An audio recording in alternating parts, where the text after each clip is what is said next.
আমরা এত ডাক পাইনি 5 বছর। আমি প্রথম দিন থেকেই বলেছিলাম প্রশাসনিক মিটিংয়ে আমরা সব এমএলএদের ডাকবো আর বিশেষ বিশেষ এমপিদের ডাকবো। আজকে বিশেষ বিশেষ এমপিদের মধ্যে বারাসাতের এমপিকে আমরা বিশেষ বিশেষভাবে ডেকেছিলাম, এসছেন উনি।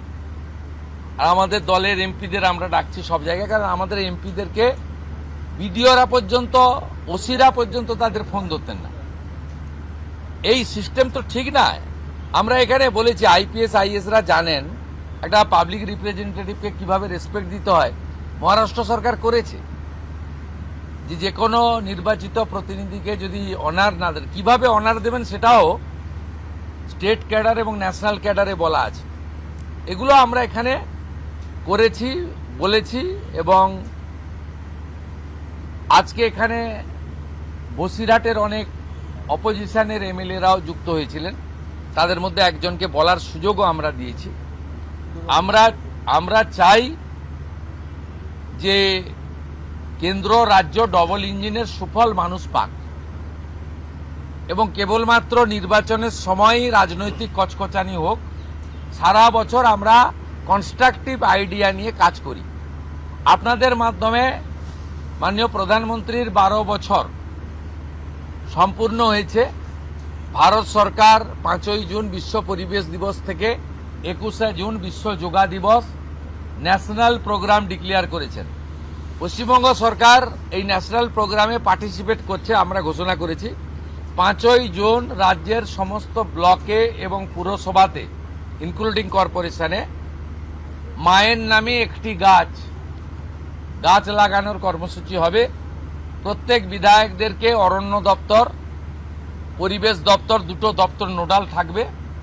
তারা ফলের গাছ দেবেন এলাকায় বিতরণ করার জন্য, এলাকায় লাগানোর জন্য। 12 থেকে 20 জুনের মধ্যে 3 দিন জনকল্যাণ শিবির করতে বলা হয়েছে ভারত সরকারের পক্ষ থেকে। আমরা 3টে ডেট বেছে নিয়েছি, ওয়ার্কিং ডেট 15, 16, 17। আমরা সিএস এর মাধ্যমে প্রশাসনকে বলেছি স্কুলে যেন না হয়, যাতে ক্লাস হ্যাম্পার না হয়। বিডিওরা এবং পুরসভার ক্ষেত্রে সিওরা আর কর্পোরেশনের ক্ষেত্রে কমিশনাররা দায়িত্বপ্রাপ্ত হবেন। বিধায়করা এবং যে এমপিরা সেখানে চিফ গেস্ট হবেন, ইনোগোরেটর হবেন। সব জায়গায় জনকল্যাণ শিবির হবে। সেখানে ভারত সরকার এবং রাজ্য সরকারের চালু থাকা এবং আগামী দিনে আসতে চলা সমস্ত স্কিম আমরা তার বেনিফিট মানুষকে দেব এবং সচেতন করব। 15, 16, 17 জুন। 21শে জুন বিশ্ব যোগা দিবস আয়ুষ ডিপার্টমেন্ট, যা পশ্চিমবঙ্গ সরকারের হেলথ ডিপার্টমেন্টের অন্তর্গত, এবং স্পোর্টস ডিপার্টমেন্ট মিলে করবে। পুলিশ থেকে, স্কুল থেকে, এনসিসি থেকে, নানা এনজিও অর্গানাইজেশন উৎসবের মতো পৃথিবীর 200টা দেশ ভারতের যোগা দিবসকে গ্রহণ করেছে। আমরা বিচ্ছিন্ন ছিলাম, আমরা এবারে যুক্ত হলাম। উৎসবের মতো হবে। আয়ুষ ডিপার্টমেন্টের প্রোটোকল মেলে যেখানে যেখানে পাবলিক যোগা হবে তার আগে 2 দিন রিহার্সাল বা তাদের যা প্রোটোকল আছে, প্রোটোকল ভেঙে হঠাৎ করে যোগা পালন করতে কেউ যাবেন না, ছবি তোলার জন্য যাবেন না। সেই প্রোটোকল মেনে তারা করবেন। আজকে একটা নীতিগত সিদ্ধান্ত নিয়েছি, ক্যাবিনেটে এটা অনুমোদনের জন্য আমি রাখবো। আয়ুষ দপ্তরকে আমরা হেলথ থেকে আলাদা করছি। আমরা আয়ুষ মিনিস্ট্রি আলাদা করব এবং আয়ুষের ক্ষেত্রে আমরা একজন ভালো কম্পিটেন্ট অফিসারকে দায়িত্ব দেব করে আয়ুষের যে অপরচুনিটি রয়েছে গোটা দেশে, সেই অপরচুনিটিকে আমরা কাজে লাগাবো।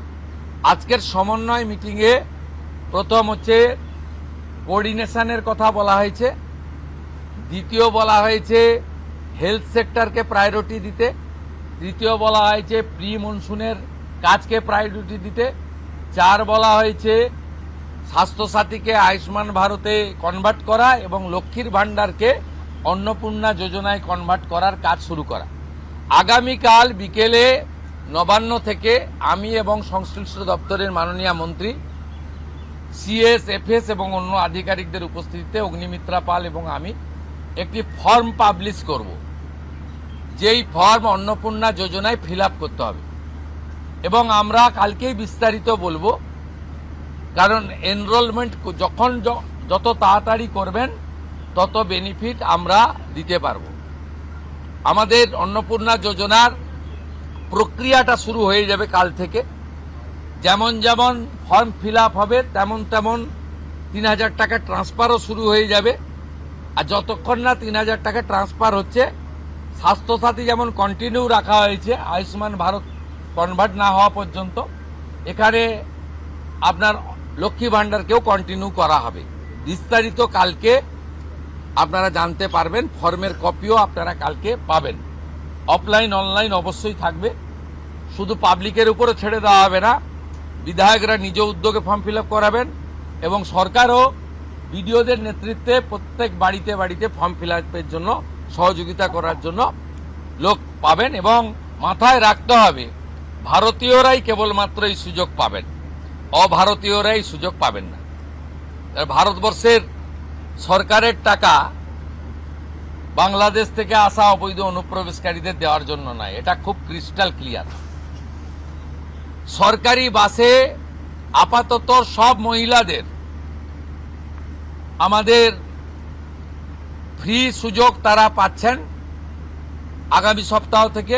তো আগেই ক্যাবিনেট অনুমোদন দিয়েছে, এটা কার্যকর হচ্ছে। কিন্তু আমরা এখনই সবাইকে সব মহিলা বললে সুযোগ দিলে পরবর্তীকালে কিন্তু কার্ড করব। কারণ আমরা দেখেছি ডোমকলে বিগত সরকারের সময় পুরুষরা লক্ষ্মীর ভাণ্ডার পেয়েছেন। কেউ যদি মুখ মাথা চাপিয়ে রেখে শিলিগুড়ি থেকে এনবিএসটিসির ভলভো বাসে উঠলেন দীঘা আসবেন বলে, তিনি যদি বোরখা পরে চলে আসেন, তাহলে তাকে পুরুষ না মহিলা দেখার কোনো মেকানিজম বাসের ড্রাইভার কন্ট্রাক্টরের নেই। আপাতত চালু করলেও পরে আমরা মহিলাদের জন্য আলাদা ফ্রি কার্ড করে দেওয়ার ব্যবস্থা করব। আমরা প্রাথমিকভাবে আলোচনা করেছি এবং এটা আমরা কার্যকর করতে চলেছি। আমাদের মা ক্যান্টিন রয়েছে, সেই ক্যান্টিনগুলোতে ৩৬৭টা, তাই তো অ্যাপ্রক্স 400-র কাছাকাছি সংখ্যা আপাতত এই থাকছে। সেখানে আমরা 2 দিন করে মাছ খাওয়াবো, সপ্তাহে 2 দিন করে মাছ খাওয়াবো, 5 টাকাতেই খাওয়াবো। এই কাজগুলো আমরা করছি।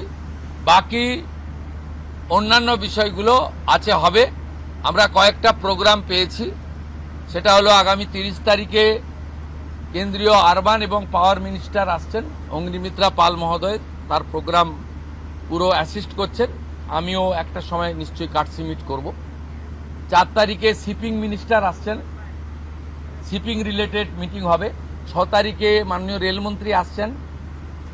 আর 8 তারিখে দিল্লিতে স্বাস্থ্য দপ্তরের সঙ্গে পশ্চিমবঙ্গ সরকার আয়ুষ্মান ভারতের এগ্রিমেন্ট করবেন। এই প্রোগ্রামগুলো আপনাদের মাধ্যমে আমরা জানাতে চাই। আমাদের সরকার, আপনাদের সরকার আগামী সপ্তাহ থেকে মুখ্যমন্ত্রীকে বলো বন্ধ হয়ে যাচ্ছে, তার জায়গায় আমরা নাম দিচ্ছি আপনার সরকারকে বলুন। আর পুরনো যে নাম্বার ছিল ওর নাম্বারেরও বদল আসছে। এই সংক্রান্ত বিস্তারিত যেদিন আমরা লঞ্চ করব সেই দিন আপনাদেরকে নাম্বার জানাবো। নামটা আমি আজকেই জানিয়ে দিলাম, আপনার সরকারকে বলুন। মাননীয় রাজ্যসভার সাংসদ শ্রমিক ভট্টাচার্য মহোদয়কে নাম ঠিক করার জন্য সরকার পরামর্শ চেয়েছিল, তিনি এই নামটা ঠিক করেছেন।